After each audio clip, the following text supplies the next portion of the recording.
Perkenalkan, nama saya Milania, kelas E daerah. Di sini saya akan menjawab pertanyaan-pertanyaan UAS mata kuliah Manajemen Operasi 2, dosen Pak Adi Mursalin, SEMM. Bagian A. Bagian A berkenaan dengan aktivitas mahasiswa di WA dan Google Classroom. 1. Apakah Anda selalu hadir di dalam kuliah Manajemen Operasi 2? Mengapa? Jawab, ya, saya selalu hadir dalam setiap pertemuan kuliah Manajemen Operasi 2. Alasan saya mengikuti mata kuliah tersebut karena tentunya saya ingin memperoleh banyak ilmu, terutama dalam Manajemen Operasi 2 yang dipelajari lebih dalam dari Manajemen Operasi yang telah dipelajari pada semester sebelumnya. 2. Berapa kali Anda hadir dalam kuliah Manajemen Operasi 2 secara daring? Jawab, saya menghadiri kuliah Manajemen Operasi 2 secara daring sebanyak 14 kali. 3. Apa yang saudara pelajari selama saudara belajar Manajemen Operasi 2 secara daring? Manfaat apa yang saudara peroleh mempelajari Manajemen Operasi 2 secara daring?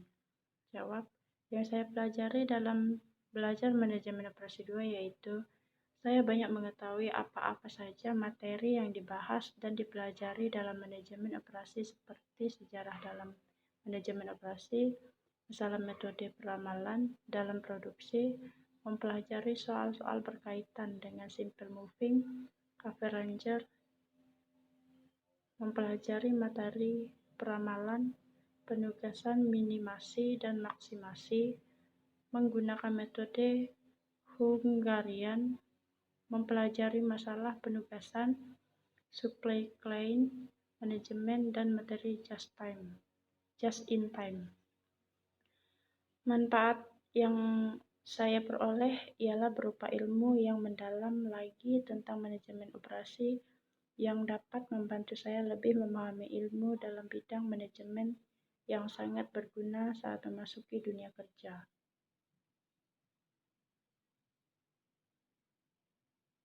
4.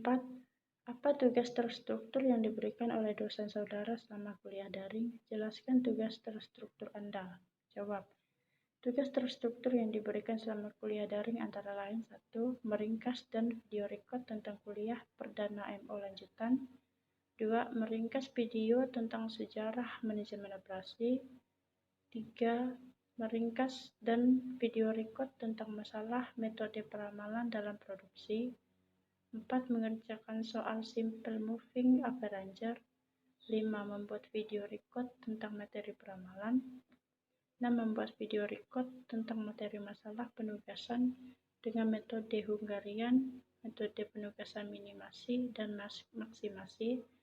7. Meringkas dan video record tentang materi masalah penugasan. 8. Membuat ringkasan dan video record presentasi dengan supply chain manajemen di Google. 9. Membuat video record presentasi dengan materi just in time. 5. Bagaimana kuliah daring MO2 memberi kesan kepada Anda?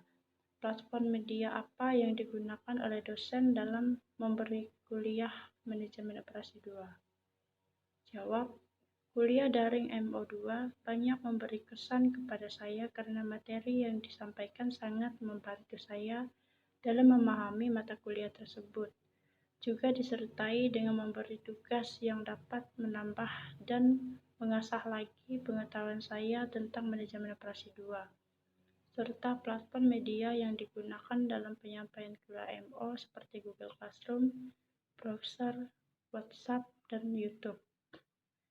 Bagian B. Bagian B ini berkaitan dengan teori-teori manajemen operasi 2. Mahasiswa wajib menjawab dengan terinci dan tidak asal jawab. 1. Jelaskan pengertian perencanaan produksi dan jelaskan bagaimana cara melakukan perencanaan produksi. Jawab, perencanaan produksi adalah sebuah bentuk dan penentuan dari masa masa depan dari sebuah kegiatan produksi. Hal ini juga akan dapat memberikan kita bantuan di dalam melakukan pembuatan dan juga pengaturan dari lokasi produksi yang dimana akan menjadi lebih efisien dengan cara melakukan memfasilitasi dan kebutuhan yang akan selanjutnya diperlukan. Cara melakukan perencanaan produksi yaitu A. Melakukan routing. Dalam perencanaan produksi, hal yang pertama dilakukan adalah dengan melakukan routing. Routing sendiri merupakan proses penentuan jalur atau rute pekerjaan dan urutan operasi. 2. Melakukan penjadwalan. Melakukan penjadwalan adalah langkah kedua dalam perencanaan produksi. Penjadwalan ini berkaitan dengan berbagai hal seperti memperbaiki jumlah pekerjaan yang harus dilakukan, mengatur operasi manufaktur yang berbeda dalam urutan prioritas, fiksasi proses mulai dari selesai, tanggal dan waktu untuk setiap operasi, sehingga dengan melakukan penjadwalan dapat membantu untuk memanfaatkan secara optimal waktu dalam menjalankan bisnis yang akan membuat perencanaan produksi lebih terkontrol. C. Melakukan dispatching. Dispatching adalah langkah ketiga dalam perencanaan produksi yang merupakan suatu tindakan, melakukan atau tahap implementasi. Proses dispatching ini meliputi berbagai hal seperti bahan, alat perlengkapan, dan hal lain yang diperlukan untuk produksi. 2. Apa yang dimaksud dengan just in time dan apa keuntungan just in time diterapkan oleh perusahaan? Jawab. Just in time atau sering disingkat dengan JIT adalah suatu sistem produksi yang digunakan untuk memenuhi kebutuhan pelanggan tepat pada waktunya sesuai dengan jumlah yang dikehendakinya. Keuntungan just in time bagi perusahaan. A. Proses penerapan just in time dinamis. B. Memungkinkan pengurangan lead time secara terus-menerus. C. Memungkinkan evaluasi terhadap pemasok. D. Memungkinkan penghematan jumlah tenaga kerja. E. Mampu menghilangkan aktivitas yang tidak perlu. F.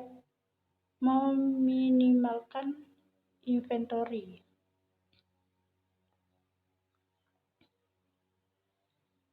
Tiga, perusahaan ABC memproduksi suatu produk yang akan mengirimkan hasil produksinya kepada 3 konsumen, di mana perusahaan tersebut memiliki 3 buah pabrik yang bertempat di pabrik A, pabrik B, pabrik C, dengan tujuan kebutuhan konsumen adalah Cilegon, Serang,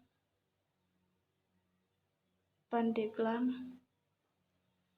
Berikut ini merupakan masing-masing kapasitas pabrik secara berurutan sebesar 90, 60, dan 50. Sedangkan untuk memenuhi kebutuhan konsumen sebesar 50, 110, dan 40 secara berurutan. Hitunglah analisa biaya transportasi terbaiknya yang bisa kalian lakukan menggunakan teknik transportasi NWC dan least cost atau biaya terendah. Dalam menjawab, jelaskan langkah pengerjaan soal di atas secara terinci, bukan langsung hasilnya. Adapun ongkos untuk setiap perpindahan dari pabrik menuju lokasi konsumen adalah sebagai berikut. Pabrik A, Cilegon 20, pabrik B, Cilegon 15, pabrik C, Cilegon 25. Pabrik A ke Serang 5, pabrik B ke Serang 20, pabrik C ke Serang 10. Pabrik A Pandeglang 8, pabrik B Pandeglang 10, pabrik C Pandeglang 19. Jawaban A. NWC. Penyusunan tabel alokasi dengan cara 1. Jumlah kebutuhan tiap-tiap konsumen diletakkan pada baris terakhir. 2. Kapasitas tiap pabrik pada kolom terakhir. 3. Biaya pengangkutan diletakkan pada segi 4 kecil.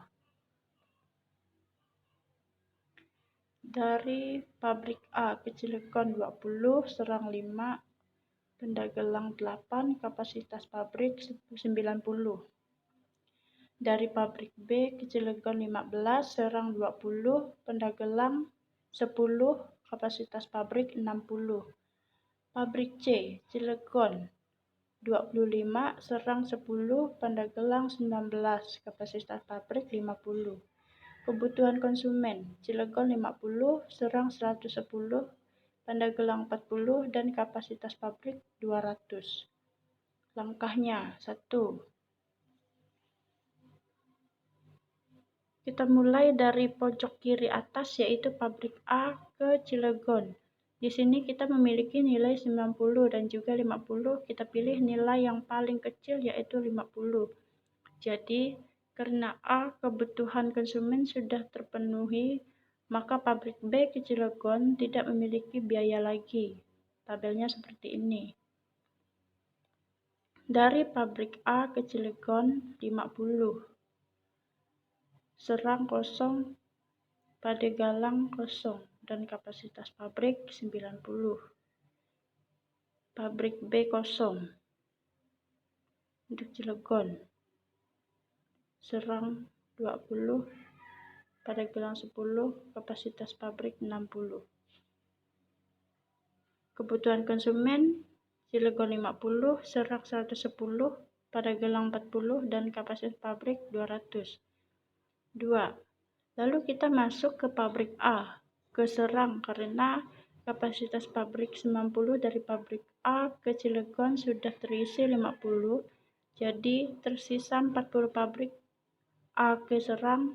Kebutuhan pabrik A sudah terpenuhi, maka pabrik A ke Padegelang tidak memiliki biaya lagi.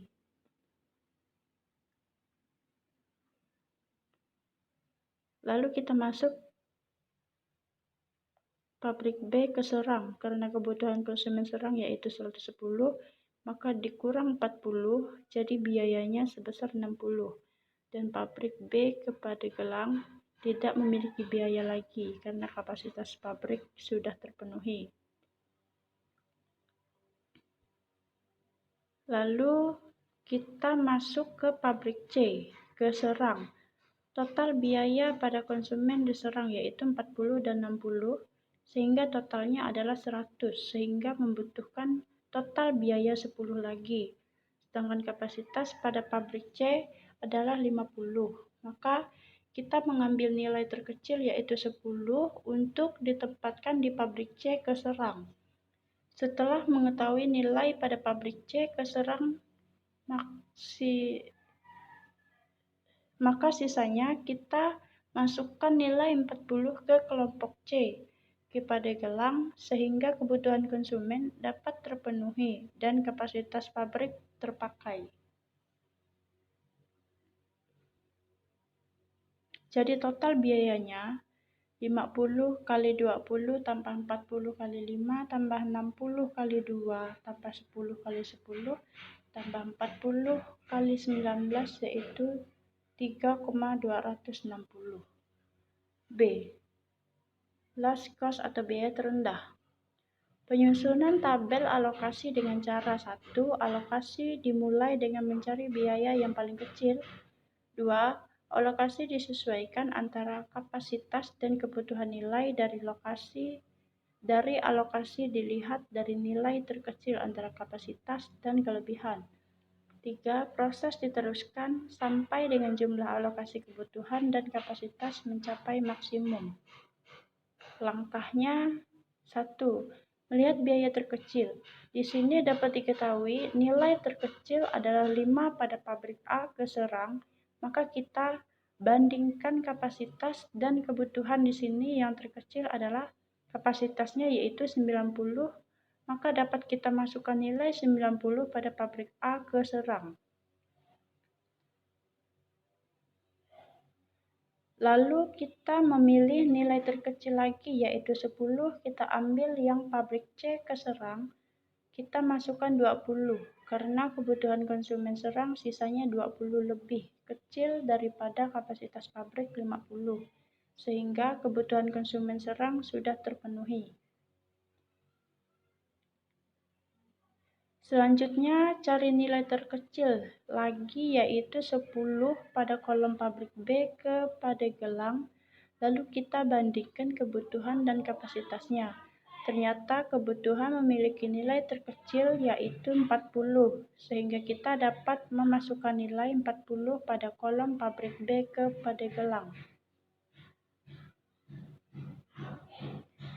Lalu pada kolom pabrik B ke Cilegon, kita masukkan 20 agar kapasitas pabrik B terpenuhi. Lalu pada kolom pabrik C ke Cilegon, kita masukkan 30 agar kapasitas pabrik dan kebutuhan konsumennya terpenuhi. Jadi total biayanya 90 kali 5 tambah 20 kali 15 tambah 40 kali 10 tambah 30 kali 25 tambah 20 kali 10 sama dengan 2,100. Bagian C. Bagian C berkenaan dengan video-video yang berkenaan dengan manajemen operasi 2. Setelah mahasiswa menonton video-video manajemen operasi 2 ini, mahasiswa diminta untuk menjelaskan judul video yang ditonton dan makna judul video tersebut menurut versi mahasiswa, teori yang dijelaskan oleh pembicara dalam video tersebut, dan manfaat dan wawasan yang diperoleh setelah menonton video-video manajemen operasi 2 yang mahasiswa tonton. 1. Silahkan buka link video ini.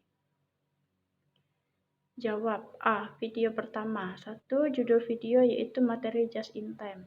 2. Makna dari judul video ini adalah untuk memaparkan dan menjelaskan tentang sistem produksi tepat waktu yang diperlukan perusahaan agar dalam menjalankan bisnis dapat berjalan secara baik dengan memanfaatkan waktu serta strategi sebaik-baiknya.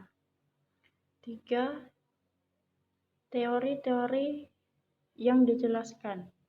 A. Pengertian dari just in time. B. Perbedaan just in time dan konvensional. C. Manfaat just in time. D. Prinsip dalam just in time. E. Asal dan sejarah just in time.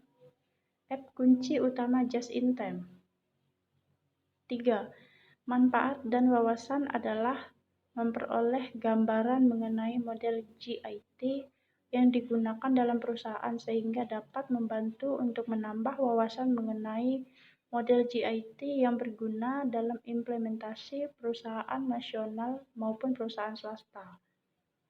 B. Video kedua. Judul video yaitu metode transportasi NWC, less cost dan PAM. Makna dari judul video ini adalah untuk menjelaskan tentang metode transportasi yang merupakan suatu metode yang digunakan untuk mengatur distribusi dan sumber-sumber yang menyediakan produk yang sama ke berbagai tempat tujuan secara optimal dengan biaya yang murah. 3. Teori-teori yang dijelaskan. A. Metode Northwest Corner atau NWC. B. Metode less cost. C. Vegal Approximation Metode. 4.